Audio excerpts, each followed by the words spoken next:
Hello guys, मैं हूं अजीम खान और एक बार फिर से स्वागत है आप लोगों का मेरे यूट्यूब चैनल ई टॉपर्स में।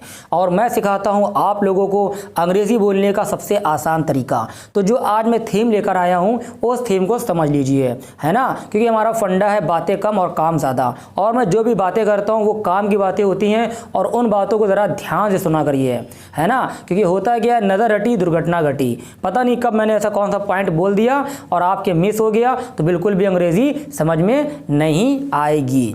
ठीक है, तो जो आज की थीम है, अगर आपको किसी से कुछ पूछना है, ठीक है, क्या तुम जाओगे, क्या तुम खाओगे, क्या तुम पढ़ोगे, क्या तुम खेलोगे, है ना, इस तरह के सेंटेंसेस अगर आ जाते हैं तो उसमें हमें क्या करना है। ठीक है, तो इसमें जो हमें यूज़ करना है वो यूज़ करना है विल यू। क्या बोलना है, विल यू, रट डालिए। देखिए यू का मतलब होता है तुम, क्योंकि तुम्हारी बात हो रही है। मैं कह रहा हूँ तुम जाओगे, तुम खाओगे, तुम पियोगे। ठीक है, अगर मैं ले लेता तो क्या मैं जाऊँगा, क्या मैं खाऊँगा, क्या मैं खेलूँगा, है ना। अगर वो कोई लड़का होता, क्या वो जाएगा, क्या वो खेलेगा, क्या वो पढ़ेगा, क्या वो सोएगा। ऐसी कोई लड़की आ जाती, क्या वो जाएगी, क्या वो खेलेगी, क्या वो पढ़ेगी, क्या वो सोएगी। ठीक है, यहाँ पर ये, या कोई और नाम ले लेते हैं हम। ठीक, क्या आसिफ जाएगा, क्या आसिफ पढ़ेगा, क्या आसिफ खेलेगा। इस तरह के सेंटेंसेस अगर आ जाते हैं तो ठीक है। फिलहाल यहाँ पर मैं बात कर रहा हूँ अभी यू की। क्या तुम जाओगे, क्या तुम खेलोगे, क्या तुम पढ़ोगे, क्या तुम सोओगे। ठीक है, यहाँ पर जो है तो इसमें लगाते हैं विल यू। क्या लगाते हैं, विल यू। और उसके बाद जो वर्ब है, उसके बाद जो वर्ब है वो आपकी वर्ब आ जाएगी। जैसे कि क्या तुम जाओगे, विल यू गो। क्या तुम खेलोगे, विल यू, ये तो लिखना ही लिखना है, और खेलने को बोलते हैं प्ले, तो आपका हो जाएगा विल यू प्ले। क्या तुम आओगे तो विल यू, और आने को बोलते हैं कम, तो आपका ये हो जाएगा विल यू कम। ठीक है, क्या तुम सोगे, ठीक है, तो विल यू, और सोने को बोलते हैं स्लीप, तो ये बन जाएगा विल यू स्लीप। ये बात समझ में आ गई। क्या तुम कूदोगे तो विल यू, ये तो बोलना ही बोलना है, और कूदने को बोलते हैं जंप, तो आपका ये हो गया विल यू जंप। क्लियर। इसी तरह से आप प्रैक्टिस करिए 10 सेंटेंसेस तुम वाले, क्या तुम वाले। ठीक है, यहाँ पर ये आप बनाइएगा। अब देखिए, तुम की जगह पे अगर वो होता, तुम की जगह पर अगर होता वो, बात समझ में आ गई। क्या वो जाएगा, क्या वो खेलेगा, क्या वो पढ़ेगा, तो वहाँ पर हो जाता विल ही, क्योंकि वो को बोलते हैं ही। ठीक है, तो यहाँ पर आ जाएगा विल ही। क्या वो जाएगा तो विल ही तो बोलना ही बोलना है, और जाने को बोलते हैं गो, तो विल ही गो। क्या वो जाएगा, विल ही ईट। क्या वो खाएगा, will he read.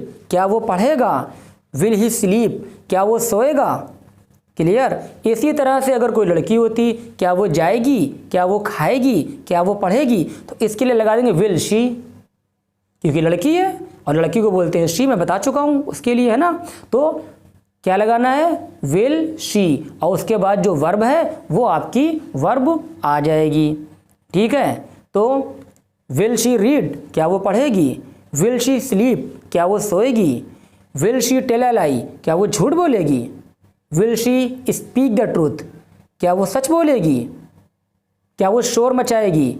Will she, इतना तो बोलना ही बोलना है, और शोर मचाने को बोलते हैं मेक अ नॉइज, तो आपका ये हो जाएगा will she make a noise.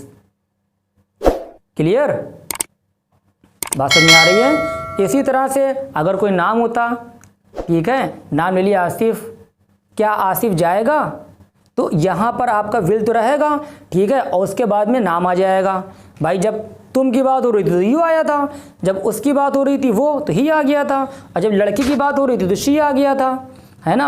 अब नाम दे दिया गया, क्या आसिफ जाएगा, तो विल आसिफ गो। क्या आसिफ पढ़ेगा, विल आसिफ रीड। क्या आसिफ खेलेगा, विल आसिफ प्ले।